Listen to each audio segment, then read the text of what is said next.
बिस्मिल्लाहिर्रहमानिर्रहीम। अस्सलाम वालेकुम दोस्तों, आज मैं एक नई वीडियो के साथ आपकी खिदमत में हाज़िर हूँ। ये वीडियो है मोरक्को का ई वीज़ा। अभी रिसेंटली ये स्टार्ट हुआ है। पहले आपको एम्बेसी में जाना पड़ता था और बहुत मुश्किल होती थी वीज़े में। मुझे याद है कि मैंने 5 साल पहले वीज़ा अप्लाई किया था, साल चक्कर लगा था, लेकिन इन्होंने वीज़ा नहीं दिया। लेकिन अभी आप 24 आवर के अंदर अंदर आपको वीज़ा मिल जाएगा और इतनी खास रिक्वायरमेंट भी नहीं है। एक पिक्चर चाहिए, पासपोर्ट की तस्वीर, और अगर यूरोप में आप रह रहे हैं, आपके पास यूरोपियन रेजिडेंसी है किसी भी कंट्री की, यूके की हो, स्पेन की, इटली की, किसी भी यूरोपियन कंट्री की रेजिडेंसी है, उसका स्कैन दोनों साइड से। अगर आपके पास यूके की रेजिडेंसी नहीं है, फिर भी आप यूरोप में वीजे पे आए हुए हैं, अगर आपके भी पासपोर्ट पर वीजा लगा हुआ है, कोई यूके का, यूरोप की शेंजन वीजा, ऑस्ट्रेलिया का, कनाडा का, अमेरिका, किसी कंट्री का भी वीजा लगा हुआ है, फिर भी आपको वीजा 24 घंटे के अंदर मिल जाएगा। और जो पाकिस्तान में लोग रह रहे हैं, जिनके पास पाकिस्तानी पासपोर्ट है, कोई वीजा नहीं लगा हुआ, कोई रेजिडेंस कार्ड नहीं उनके पास, उनको एम्बेसी में जाना पड़ता है। वो भी बहुत आसान प्रोसेस है, वो भी मैं नेक्स्ट वीडियो में आपको बताऊंगा कैसे करते हैं अप्लाई। अभी मैं आपको बताऊंगा जो लोग यूरोप में रह रहे हैं या जिनके पास शेंजन वीजा है, वो 24 आवर के अंदर कैसे वीज़ा अपना ले सकते हैं मोरक्को का ऑनलाइन। 770 मोरक्कियन दिरहम है, जो आज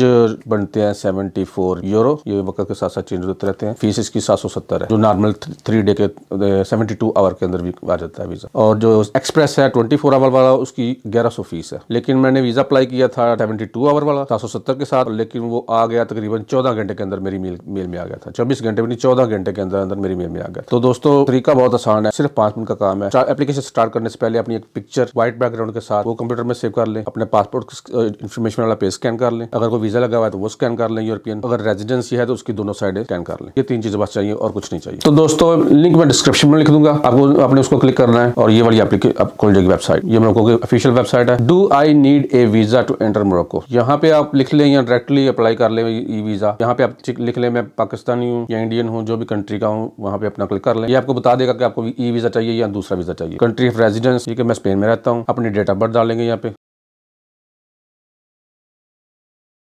उसके पास आपके पास पासपोर्ट कौन है, ऑर्डिनरी पासपोर्ट होता है सबके पास। आप किस वीज़ा के लिए, टूरिज्म के लिए जा रहे हैं। Do you have any other visa valid, यहाँ पे आप नॉन लिख देंगे। अगर आपका वीज़ा है तो आप यस लिख देते हैं। अगर आप रेजिडेंस हैं स्पेन की, इसका मतलब आपके पास स्पेन की रेजिडेंसी है। जब मैंने लिखा ना country of usual residence Spain, इसका मतलब कि आपके पास स्पेन की रेजिडेंसी है। वीजा नहीं है, non. According to this information you submit your e visa application to travel Morocco. Apply for e visa right now. Apply for e visa, या यहाँ पे क्लिक कर लें, सेम चीज है। यहाँ पे क्लिक करके सबसे पहले ये ईमेल लिखो। आपने 2 दफा ईमेल लिखनी है और एंटर कर देना है। अच्छी तरह देख लेनी है मेल ठीक लिखी गई है, क्योंकि ईमेल सेंड करनी है। उन्होंने आपको एक ईमेल सेंड की है, आपके ईमेल बॉक्स पे जो आपने ईमेल लिखी है, वहाँ पे जाके अपने लिंक क्लिक करना है। तो फिर नेक्स्ट एप्लीकेशन स्टार्ट होगी। इसको आप बंद कर दें, इस पेज को आप बिल्कुल बंद कर दें। इस पे नेक्स्ट प्रोसेस यहाँ पे नहीं चलेगा। और अपने ईमेल बॉक्स में जाना है, वहाँ पे इनकी ईमेल आई होगी। ये वाली ईमेल ये उन्होंने अरेबिक में भी लिखा है, फ्रेंच में भी लिखा है, इंग्लिश में भी लिखा है। यहाँ पे क्लिक हेयर कर लें या ICI जहाँ पे लिखा है वो कर लें। आकी वो हिना अरेबिक वर्ड है, इसका मतलब भी हेयर है। किसी एक लिंक पे आप क्लिक कर लें जो आपकी लिंक। ये सिर्फ आपकी ईमेल कंफर्मेशन के लिए है कि आपकी ईमेल ठीक है, क्योंकि वीजा बाद में इसी ईमेल पे आना है। ये लें, क्लिक किया, यहाँ पे खुल गया। आप पाकिस्तान या स्पेन, ये जो इन्फॉर्मेशन आपने स्टार्ट पे दी थी उनको, आपकी डेट ऑफ बर्थ आ गई, ऑर्डिनरी पासपोर्ट। वो आपसे कंफर्म कर रहा है कि जब आप में आएंगे, और यूके में सर जब आप मोरक्को में आएंगे तो आपके पास ये चीजें मौजूद होनी चाहिए। ट्रैवलिंग टूरिज्म पर्पस के किस लिए आ रहे हैं, आई हैव रिटर्न टिकट, आपके पास रिटर्न टिकट होनी चाहिए, होटल की रिजर्वेशन होनी चाहिए। ये सब एयरपोर्ट पे वो चेक कर सकते हैं, ठीक है। आपके पास पर डे 70 यूरो होने चाहिए, यानी कि अगर आप 3-4 दिन के लिए जा रहे हैं तो 280 यूरो आपके पास होने चाहिए। तो आपका पासपोर्ट ज़ाहिर है वो तो आपके पास होगा। रेजिडेंस कार्ड, अगर किसी भी कंट्री का आपने रेजिडेंस कार्ड लगाया, जैसे मैं स्पेन का लगाऊंगा, वो भी मैंने साथ लेकर आना, उन्होंने दे। उसके बाद एंट्री नहीं मिलेगी। इसके बाद ये 2 चीजें कंफर्म कर रहे हैं कि आपने जो इन्फॉर्मेशन लिखी है आप सही कह रहे हैं, नॉन रिफंडेबल। उन्होंने कहा कि अगर रिफ्यूज होगा तो पैसे वापस नहीं मिलेंगे। ये सब क्लिक करेंगे, उसके बाद नेक्स्ट एप्लीकेशन चलेगी, वरना ऑप्शन नहीं चाहिए। अब आप इसमें से कोई भी छोड़ नहीं सकता, आपको आपने करके क्लिक, ठीक है दोस्तों। जब तक ये सारे खाने ब्लू नहीं करेंगे, ये नेक्स्ट ऑप्शन ऑन नहीं होगी। जब जो ही ये ब्लू होंगे, अब नेक्स्ट ऑप्शन ऑन हो जाएगी और आपने नेक्स्ट पे क्लिक कर देना है। उसके बाद ट्रैवल कंडीशन, यहाँ पे अपने अपना नाम लिखना है, डेट ऑफ बर्थ जो आपकी ऑलरेडी आ गई, अपने मोबाइल नंबर लिखना है, ईमेल एड्रेस लिखना है, आपके जॉब, कंट्री ऑफ सिटीजनशिप, आपके पास पासपोर्ट कौन सा है वो लिखना है। उसके बाद आपके जॉब, अगर इस लिस्ट में जॉब निकलती है ठीक है, वरना अदर लिख दें। पासपोर्ट ऑर्डिनरी वो पहले ही उसने सेलेक्ट किया। जो ब्लैक चीजें हुई है ना डल सी, वो ऑलरेडी आपने उनको इन्फॉर्मेशन दे दी हुई है, इसलिए वो आप चेंज नहीं कर सकते। पासपोर्ट का नंबर लिखना है, इशू कंट्री लिखनी है, और पाकिस्तानी पासपोर्ट हमेशा पाकिस्तान से इशू होता है, इशू डेट और एक्सपायर डेट। ये 3-4 चीजें लिखनी है। सिंपल सा है, सब इन्फॉर्मेशन आपको पासपोर्ट पे मिल जाएगी। अपना मोबाइल नंबर स्पेन का और ईमेल एड्रेस जैसे ऊपर दिखा हुआ सब कुछ। ये सारा कुछ करने के बाद नेक्स्ट। इस एप्लीकेशन में ये है कि अगर आपने कोई भी खाना छोड़ दिया ना, फिल नहीं किया, तो ये नेक्स्ट वाली ऑप्शन ऑन नहीं होगी। अगर आपकी नेक्स्ट की ऑप्शन ऑन नहीं है तो इसका मतलब है आपने कोई चीज छोड़ दी है, दोबारा चेक करें उसको।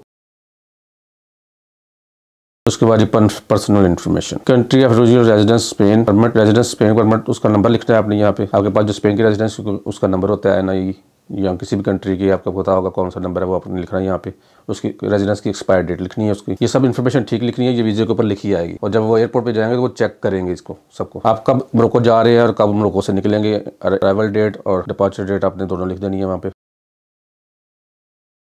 ये 3 चीज़ें आपने अटैच करनी है, एक पिक्चर जो मैंने आपको स्टार्ट में बताया था, एक पासपोर्ट की तस्वीर और एक रेजिडेंस कार्ड की दोनों साइड। अगर आपने वीज़े पे अप्लाई किया तो आपने सिर्फ वीज़े की भी वो तस्वीर लगानी है। PDF फाइल बना लेनी है दोनों की, पासपोर्ट की भी और इसकी भी। PDF भी चल जाएगी, JPG भी चल जाएगी, और ऊपर जो पिक्चर है वो JPG ही चलेगी। जब ये जैसे ये पिक्चर करेंगे तो ये इसमें पिक्चर आपकी फिट हो जाएगी। जैसे ये एप्लीकेशन आपका फिल हो जाएगा, सेव ग्रीन हो जाएगा, आपने सेव को क्लिक करना है। डिस्क्रिप्शन में आप देख लें किस तरह की पिक्चर चाहिए, ये शोल्डर से ऊपर होनी चाहिए, से इससे नीचे वगैरह नहीं होनी चाहिए, ठीक है। ये आपकी एप्लीकेशन हो गई है। उसके बाद आपने करना है enter, are you valid e visa application. उसको जब confirm and request your request करेंगे तो ये एप्लीकेशन प्रोसेस टू पेमेंट। ये 2 कैटेगरी हैं, स्टैंडर्ड और एक्सप्रेस। स्टैंडर्ड में है 3 बिजनेस डे और एक्सप्रेस में है 1 बिजनेस डे, ठीक है। मैंने स्टैंडर्ड में अप्लाई किया था 3 बिजनेस डे वाला, लेकिन उन्होंने 14 आवर में मुझे वीज़ा भेज दिया था, ठीक है। अगर आपकी मर्जी है, जो आपको दिल करता कर लें। जैसे ही आप पे क्लिक करेंगे, बाज़ दफ़ा इनकी वेबसाइट ये देखा नहीं चलती, नॉट फाउंड।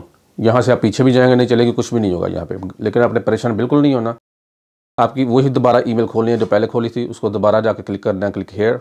मैं आपको दिखा देता हूँ, तो आपकी एप्लीकेशन वहीं से स्टार्ट हो जाएगी जहाँ पे आपने छोड़ी थी, और डायरेक्ट पेमेंट प्रोसेस पे पहुँच जाएगी। पहली दफ़ा मैंने आपको इसलिए दिखा रहा हूँ कि मैंने क्लिक किया था और पेज नॉट फाउंड हो गया था, तो इसलिए मैं आपको दिखा रहा हूँ कि आपके साथ अगर ऐसा मसला हुआ तो आपने परेशान नहीं होना। आपने वही ईमेल में जाकर क्लिक करना है और दोबारा पेज खुल जाएगा, एप्लीकेशन फिल हुई होगी, दोबारा पेमेंट प्रोसेस कर लेना। और ये आपको बता रहा है कि इसकी इतनी फीस है 770। यहाँ पे आपने अपने बैंक की डिटेल वगैरह डालनी है, अपना नाम लिखना है, ऊपर नीचे कार्ड का नंबर लिखना है, एक्सपायर डेट लिखनी है, और पीछे जो 3 वेरिफिकेशन नंबर लिखे होते हैं वो लिख के इसको कन्फर्म एंड एक्सेप्टेशन कर देना है। वैलिड पेमेंट, ये आपके बैंक की एप्लीकेशन खुल जाएगी। जो भी है आपका प्रोसेस, हर बैंक का डिफरेंट प्रोसेस है। उन्होंने मुझे कहा कि आप अपनी एप्लीकेशन से आकर वैलिड करें, तो फिर यहाँ से आकर एप्लीकेशन चल जाएगी। मेरे पास 7 मिनट है, मैं अपने मोबाइल में अपने बैंक की एप्लीकेशन खोलूंगा और उसमें मैसेज आया होगा कि आपकी बैंक अकाउंट से 770 AD काटे जा रहे हैं, आप इसको अप्रूव करते हैं। आपने अप्रूव करना है, ऑथोराइज करना है। ये देखें सक्सेसफुली पे हो गया। आपकी एप्लीकेशन कहीं भी रुक जाए, पेज नॉट फाउंड हो जाए, परेशान बिल्कुल नहीं होना, दोबारा वही ईमेल में जाकर अपने क्लिक करना है और आ जाना है। ये आपकी रसीद है, आपके पैसे पे हो चुके हैं, तो इन प्रोसेस हो गई आपकी एप्लीकेशन। मैंने शाम को 5-6 बजे अप्लाई किया था, सुबह मुझे 10-11 बजे वीज़ा आ गया था, 14 घंटे के अंदर। अब अपनी एप्लीकेशन एक ईमेल दोबारा आ गई है मुझे कि आप अपनी एप्लीकेशन ट्रैक कर सकते हैं। ये ट्रैकिंग नंबर है उसका, और यहाँ पे आप अपना ट्रैकिंग नंबर लिखेंगे और ईमेल लिखेंगे और ट्रैक कर सकते हैं। एप्लीकेशन इन प्रोग्रेस, देखो payment has requested been made, application process. तो दोस्तों मुझे उम्मीद है आपको मेरी वीडियो की समझ लग गई होगी। मोरक्को का वीज़ा अप्लाई करें, और टिकटें बहुत सस्ती लगी होती हैं, जाएं एंजॉय करें, खाने बहुत मजे के हैं वहाँ पे। अगर किसी चीज़ की समझ नहीं लगी तो मुझे कमेंट कीजिएगा, मैं आपको जरूर बताऊंगा। तो मुझे अपनी दुआ में याद रखिएगा। मिलते हैं फिर एक नई वीडियो के साथ। अल्लाह हाफिज़।